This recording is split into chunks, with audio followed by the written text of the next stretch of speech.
Então, voltamos à segunda parte da nossa aula e vamos então agora entrar no mapa natal propriamente dito. Então, o mapa natal dá-nos a localização espaço-temporal do Self no planeta Terra.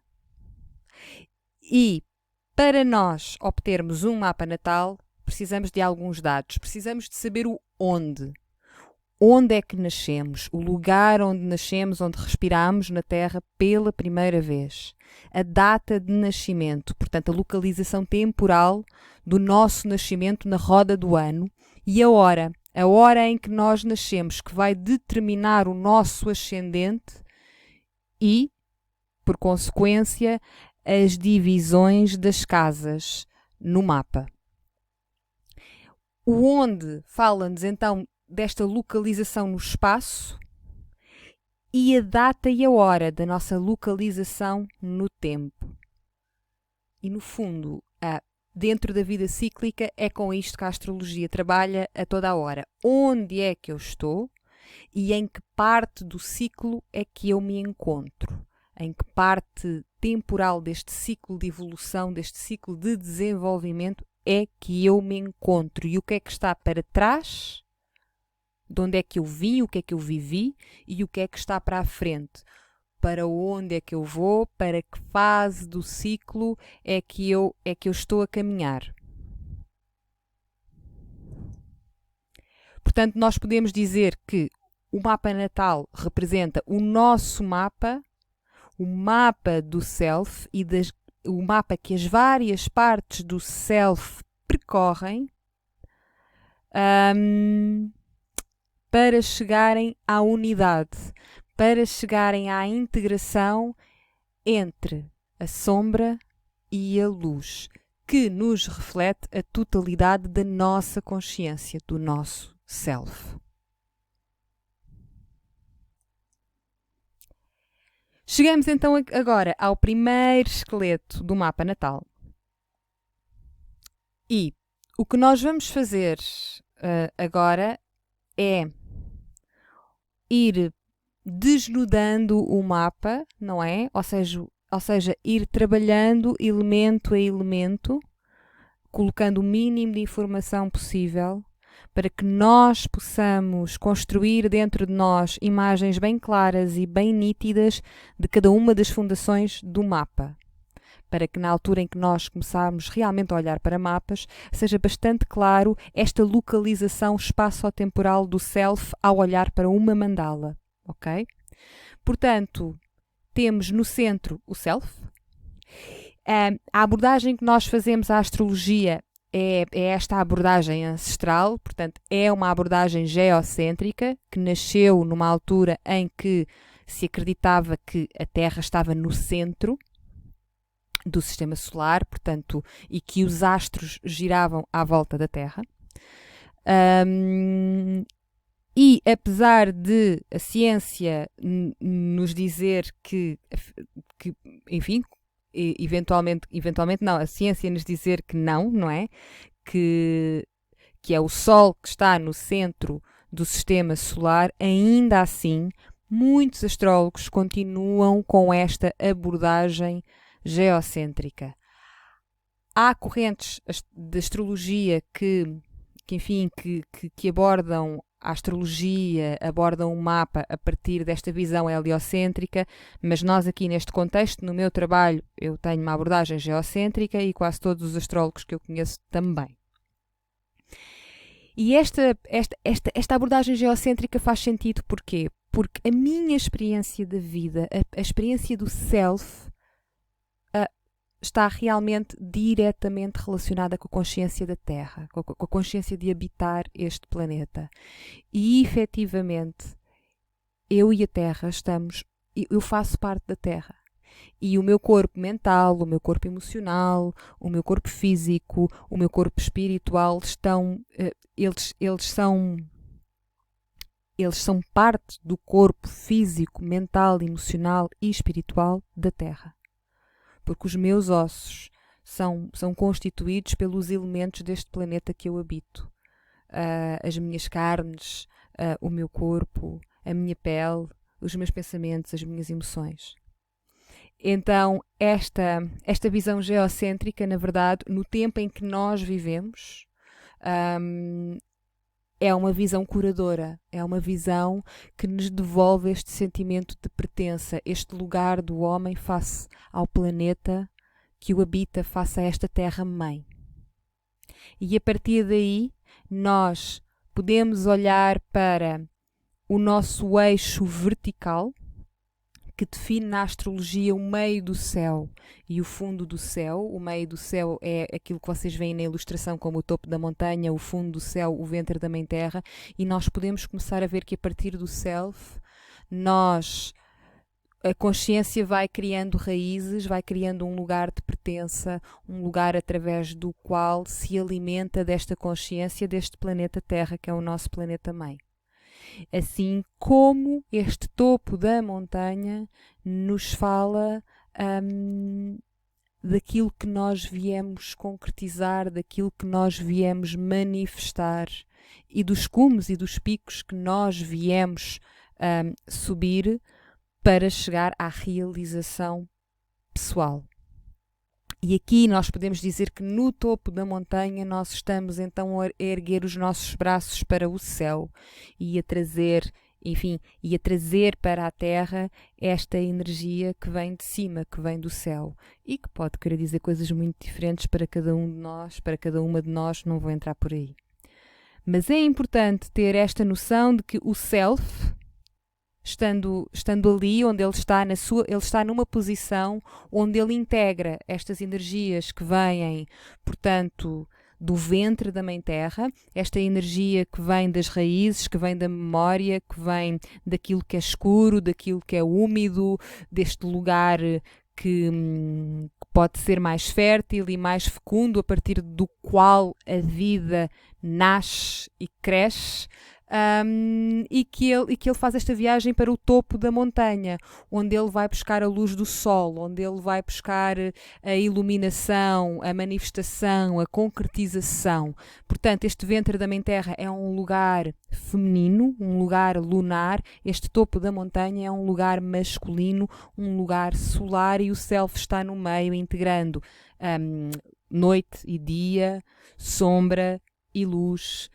E, no fundo, aquilo que nós viemos conquistar, o topo da montanha, que tradicionalmente é este lugar da conquista, este lugar da realização, é nada mais, nada menos que o culminar de uma viagem, ou seja, a frutificação de uma semente que foi lançada à terra e que com tempo, com perseverança, foi criando raízes profundas, raízes que comunicam, raízes que estão vivas, raízes que fazem parte de um todo maior. Eu gosto muito de olhar para esta imagem e de imaginar uma árvore, de imaginar que este topo da montanha é a copa de uma árvore muito alta, a partir da qual eu estou conectada com o que quer que esteja, enfim, acima da minha cabeça. Mas lá está, esta é uma imagem, é a minha imagem. Convido-te a desenhares algo parecido e a perceberes para ti o que é este ventre da Mãe Terra, o que é que está para debaixo, o que é que tu pisas, o que é que está debaixo dos teus pés e o que é que está acima da tua cabeça. E depois, quando nós chegarmos às casas, etc., vamos falar concretamente da casa 4, da casa 10 e dentro das várias áreas da nossa vida, das várias áreas do nosso desenvolvimento e da vida cíclica, o que é que isto tudo quer dizer. Mas para já, o que é mesmo importante é que tu cries uma imagem onde esta primeira cruz, não é? Onde estes dois primeiros eixos se manifestem, comuniquem com o teu próprio lugar na Terra, na encarnação. Onde é que estão as tuas raízes? Onde é que está o topo da tua montanha? Para onde é que tu queres ir? Onde é que tu queres chegar? E onde é que está o teu centro? E uma coisa muito importante é que esta linha do horizonte que define ascendente e descendente, não é? Portanto, esta linha do horizonte marca o início do mapa astral. Portanto, aqui do lado esquerdo ela marca o início da casa 1, portanto o lugar de entrada do nosso ascendente, o lugar a partir do qual nós respiramos na Terra pela primeira vez. E a partir daqui, nós começamos a entrar em relação com o mundo, não é? Aqui no ascendente eu chego ao mundo e eu busco a experiência, eu busco experimentar-me, conhecer-me através da experimentação do que é ser um eu. E no ponto oposto, portanto, no ponto oposto da linha do horizonte que nos fala do descendente, que marca aqui a abertura da casa 7, nós temos aquilo que eu vejo e projeto no outro. Portanto, esta linha do horizonte, este eixo ascendente-descendente, este eixo horizontal, fala-nos dos nossos braços, da forma como nós abraçamos e tocamos o mundo. E nós abraçamos e tocamos o mundo através das nossas relações. Portanto, através da forma como nós nos projetamos e somos projetados pelos outros. Olhando então para aquela mandala, não é? Nós temos aqui uma mandala semelhante, exatamente com a mesma estrutura, portanto, a partir do momento em que nós dividimos o círculo em 4 partes, a partir destes 2 eixos, horizontal e vertical, nós ficamos com 4 divisões e cada uma destas divisões representa um quadrante.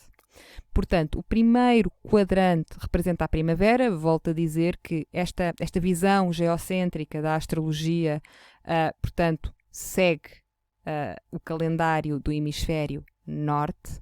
Portanto, aqui nós temos no início do mapa, o início do mapa começa na primavera, com o solstício de primavera, com o equinócio da primavera, portanto, com a energia de Carneiro, com a entrada de Sol em Carneiro. E aqui, no primeiro quadrante, nós temos os 3 primeiros signos, as 3 primeiras casas. E a partir daí depois chegamos, portanto, e o primeiro quadrante vai desde o ascendente até ao ventre da Mãe Terra, até ao fundo do céu. E depois o segundo quadrante, que marca o verão, vai desde o fundo do céu ao descendente, o outono do descendente ao topo da montanha e o inverno do topo da montanha ao ascendente. E assim completamos um círculo. E naturalmente que todos os anos a roda volta a girar e nós voltamos a repetir o mesmo ciclo, e na vida cíclica é exatamente a mesma coisa. Portanto, as várias fases do nosso desenvolvimento psíquico e pessoal estão sempre a seguir este ritmo, estão sempre a seguir esta ordem, e a ordem é sempre esta. Não importa quais são as crises, não importa quais são os sucessos, nós estamos sempre consecutivamente a passar de uma primavera para um verão, de um verão para um outono, de um outono para um inverno. Com mais consciência, com menos consciência, demorando mais tempo numa estação, demorando menos tempo na outra, mas a ordem é sempre consecutiva. Portanto, o primeiro quadrante refere-se à primeira, segunda e terceira casa. A primeira casa, enfim, é abraçada, é regida pela energia de Carneiro, a segunda de Touro, a terceira de Gêmeos. O segundo quadrante, que nos fala do verão, refere-se à quarta, quinta e sexta casas. Portanto, a quarta corresponde a Caranguejo, a quinta a Leão e a sexta a Virgem. O terceiro quadrante corresponde então à estação do outono, e que é representado pela sétima, oitava e nona casas. Sétima corresponde a Balança, oitava a Escorpião, nona a Sagitário, e chegamos então ao inverno, ao fim de um ciclo, e no inverno, no quarto quadrante, temos a décima, 11ª e 12ª casas. Portanto, respectivamente, estamos a falar de Capricórnio, Aquário e Peixe.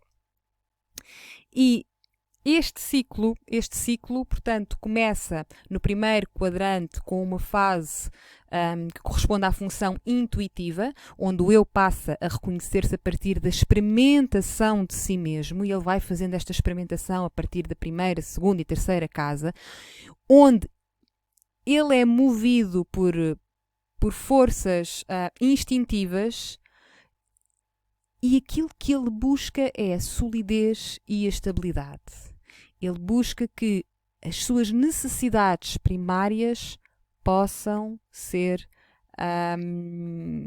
providas, que aquilo que ele precisa para viver, para estar vivo, para estar aqui, possa, enfim, que ele possa ter direito a ter aquilo que precisa para viver, para se experimentar. Depois, no segundo quadrante, ele passa a um sentimento de pertença. Portanto, ele já não está só a reconhecer-se a partir da sua experimentação e a partir daquilo que é básico, inerente e que ele precisa para poder viver, ele começa a criar laços, a criar ligações e, portanto, ele vai encontrando o seu lugar numa comunidade, o seu lugar na família, o seu lugar num determinado espaço, numa determinada paisagem, e a partir daí ele vai começando a expressar-se e através desta expressão ele vai descobrindo as suas capacidades, e ele faz isto a partir da quarta, quinta e sexta casa. E quando chega ao terceiro quadrante, ele vai em busca, portanto, depois dele perceber as suas capacidades, ele vai em busca de entender o mundo. E ele vai buscar o entendimento através do desenvolvimento do pensamento. O terceiro quadrante tem a ver com relação, com a minha relação com o mundo. E começa na casa 7 com a minha relação com o outro. Portanto, o terceiro quadrante tem a ver com entender, relacionar-me para entender o mundo. E, por fim, o quarto quadrante, que marca então o inverno, o culminar de um ciclo, fala de manifestação, fala justamente disto, do culminar, onde o eu vai integrar a experiência e os conceitos que aprendeu desde o primeiro ao terceiro quadrante para se poder consagrar como um indivíduo no todo. E nós podemos dar o nome que Jung deu é este desenvolvimento, chamamos de individuação. O eu chega ao quarto quadrante individuado. Ou individualizado. Nem sei se individuado existe, mas vocês habituem-se que eu gosto muito de inventar palavras. É a poeta que existe dentro de mim. E chegamos então às cruzes. Nós vamos agora falar um pouco por alto das cruzes, vamos aprofundá-las quando falarmos dos aspectos, portanto já mais para o fim deste curso. Mas é muito interessante nós percebermos que o mapa natal é constituído por 3 cruzes. E cada uma destas cruzes, portanto, é representada por 4 signos e que cada cruz traz a estes signos características muito específicas que estão diretamente relacionadas ao próprio ciclo anual da Terra.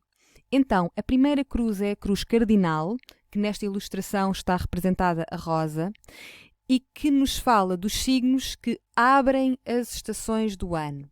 Portanto, no eixo, aqui temos mesmo o eixo horizontal e o eixo vertical que falávamos há pouco.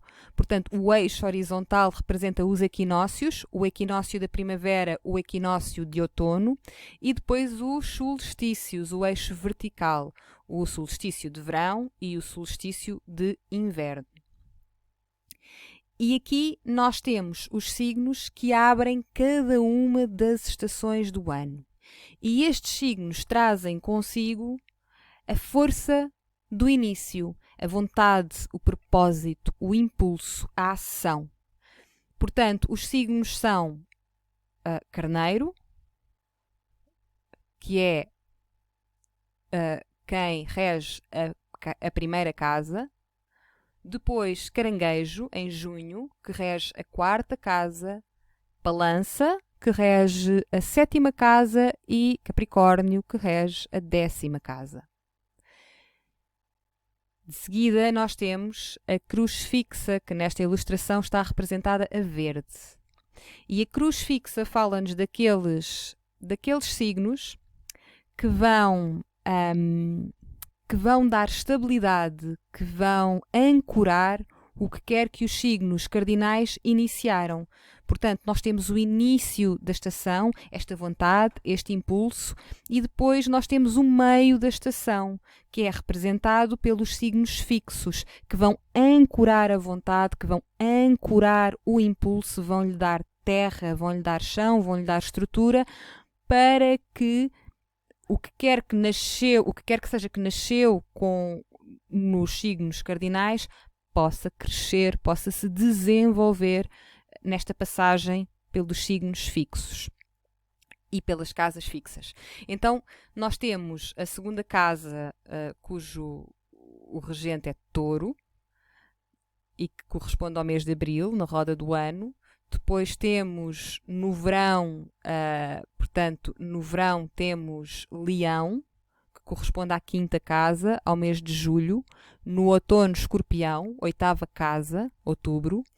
E no inverno temos o mês de Janeiro, não é? Com Aquário, que está aqui na 11ª casa.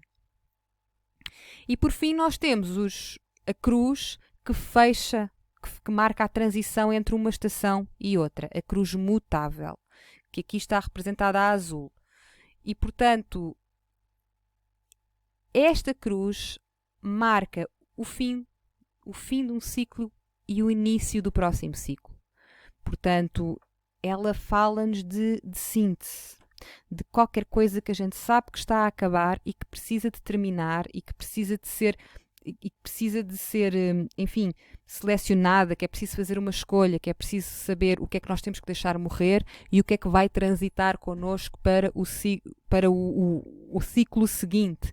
E os signos que fazem parte desta cruz mutável, ou seja, os signos que estão nas transições no fim das estações do ano, são o signo de Gêmeos na primavera, mês de maio, casa 3, o signo de Virgem em agosto, na casa 6, portanto já no fim do verão, o signo de Novembro no outono, o signo de Sagitário no outono, mês de novembro, casa 9, e o signo de Peixes no inverno, marca o fim do inverno, em fevereiro, casa 12. E como vocês sabem, nada disto é fixo, portanto, Peixes, o Sol entra em Peixes em fevereiro e vai até meados de março. E depois Carneiro, o Sol entra em Carneiro em março e vai até meados de abril. Portanto, nada disto é estanque. Assim como na nossa própria vida, os ciclos também nunca são estanques, não é? Nós, normalmente, as transições acontecem para cada um de nós de uma forma muito própria e muito individual. E nada verdadeiramente nunca começa nem nunca acaba de uma forma determinista, não é? As coisas vão começando e vão acabando. Mas nós vamos falar sobre isto mais a fundo nas próximas aulas, quando aprofundarmos cada um dos quadrantes, cada uma das casas, cada um dos signos. Entramos então agora aqui nos elementos. E os elementos, curiosamente, eu deixei para o fim, mas na verdade são, para mim, uma das estruturas mais importantes daquilo que é o entendimento profundo da astrologia. Os 4 elementos fazem parte de tudo o que existe. Há quem acredite que o self, o centro do self, é constituído por um 5º elemento, não é? Que há de ser uma junção dos outros todos. Não sei se assim é, não sei se não é, mas uma coisa é certa: o nosso self vive da integração, da harmonização dos 4 elementos. E nós precisamos desta integração, desta harmonização dos 4. E porquê? Porque nenhum de nós existe sem um dos 4 elementos. Nem nós, nem nada do que é vivo neste planeta. Porque toda a matéria neste planeta é constituída por terra, fogo, ar e água.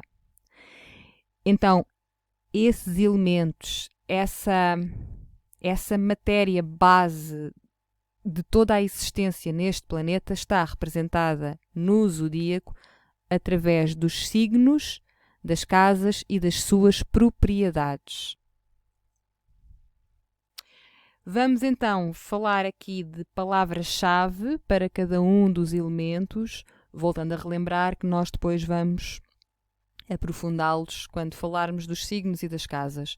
Mas vamos falar então palavra-chave para o fogo. Fogo, intuição. Masculino, positivo, dominante e individual. Terra, sensação. Feminina, receptiva, concreta, estruturada e sensual. Água, sentimento, feminina, empática, receptiva, sensível, purificadora. Ar, pensamento, masculino, social, intelectual, comunicativo e inquieto. A partir desta autoobservação, cada um de vós pode começar também a encontrar as suas próprias palavras-chave.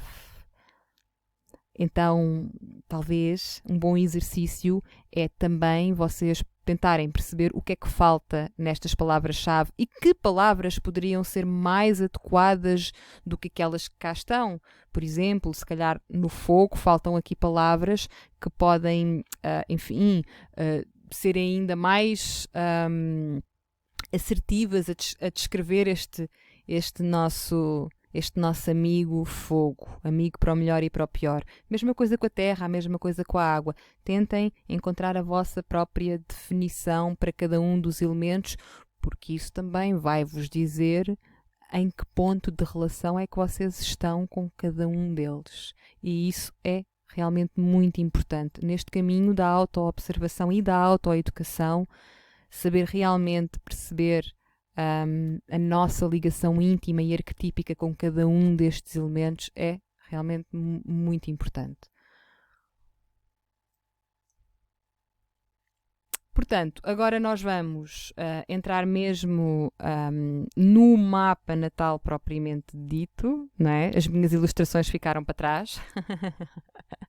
Vamos agora ver mesmo um mapa e eu tomei a liberdade de utilizar o mapa natal da Maya Angelou. A Maya Angelou foi uma ativista norte-americana, ativista, poeta, uma grande defensora dos direitos civis, dos direitos das minorias, dos direitos das mulheres, uma pessoa com uma personalidade muito forte, muito franca, muito incisiva e que trouxe um grande contributo para o mundo e para a época dela. E porque eu acredito que nós estamos a viver uma fase global, uma fase planetária onde cada um de nós está a ser chamado a ser, lá está, incisivo, a ser, pragmático, a saber se posicionar, a saber escolher, a saber agir de uma forma onde o todo possa se beneficiar, porque vivemos tempos de uma crise muito profunda, onde nunca, tanto quanto hoje, foi tão importante e tão fundamental esta união do coletivo, esta união de forças.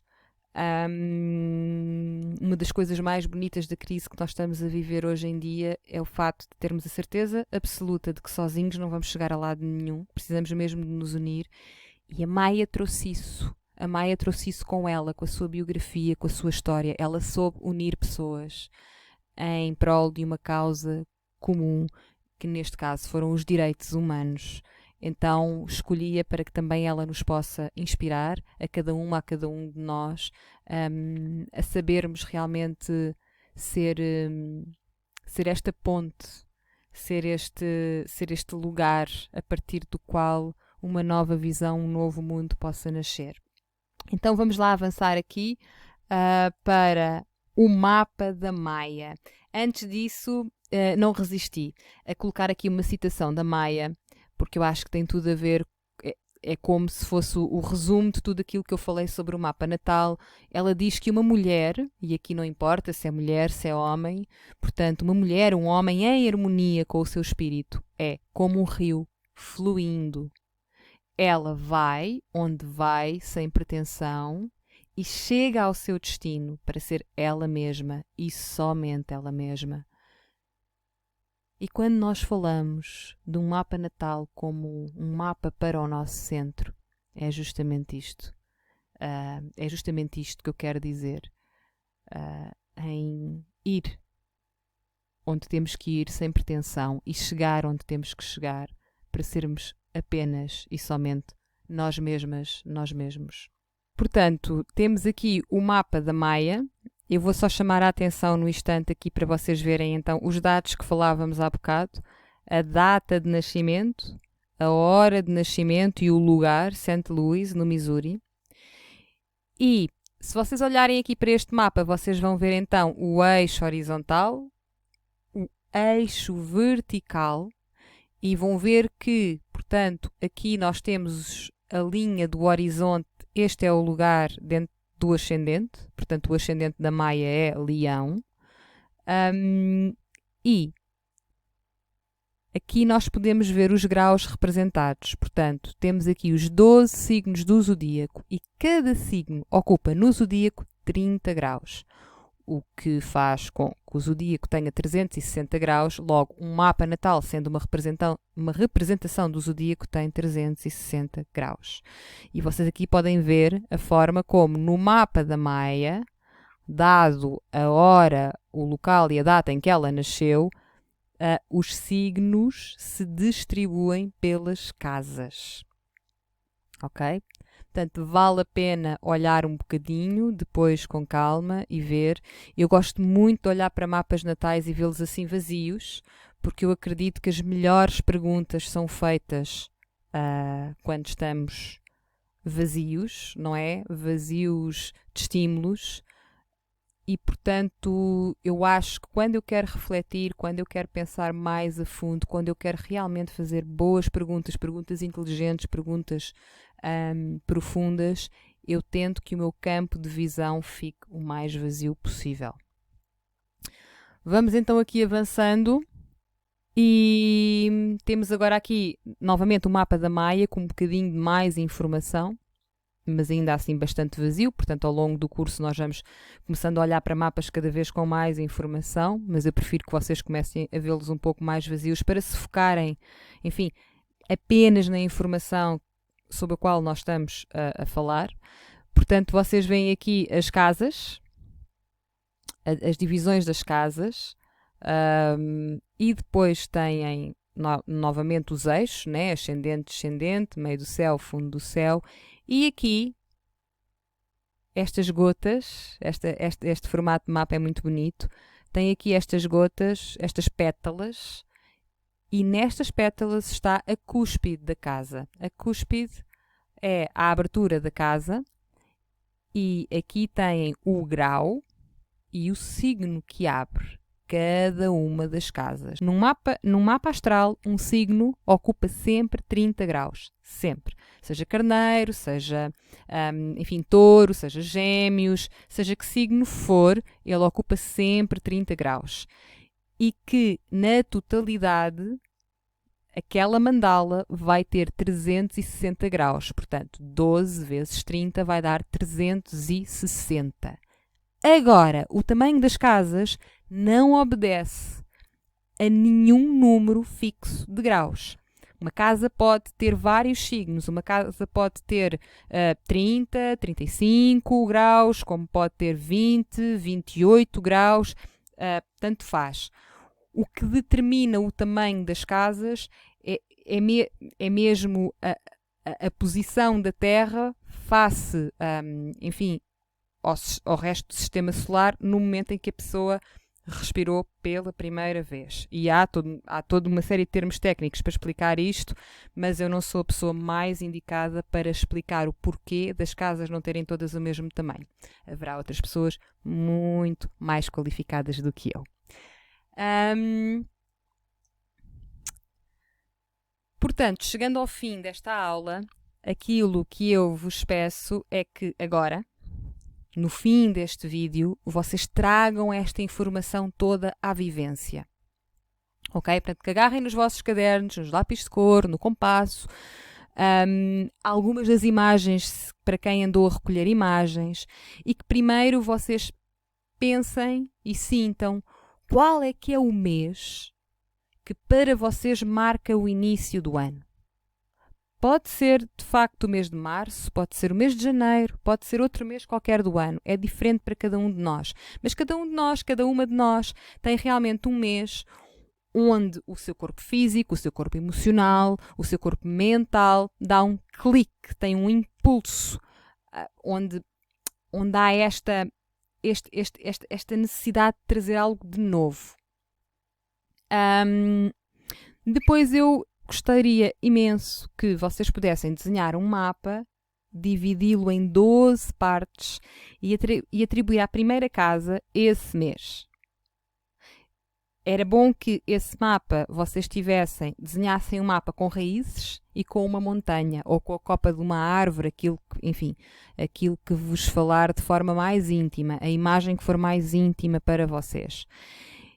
E que fossem atribuindo um mês diferente a cada uma das casas, sendo que, por exemplo, se a primeira casa abre no mês de janeiro, então a segunda será fevereiro, ou seja, a nossa vivência da roda do ano, a nossa vivência da vida cíclica é sempre sequencial, e que depois fossem observando o vosso estado de espírito em cada uma das estações do ano. E pode ser uma palavra, 2 palavras, mas que fossem atribuindo a cada casa uma palavra. Então aqui nós estamos a olhar para o mapa natal não a partir de uma perspectiva astrológica, mas a partir de uma perspectiva da nossa relação com a roda do ano, da nossa relação com o ciclo anual.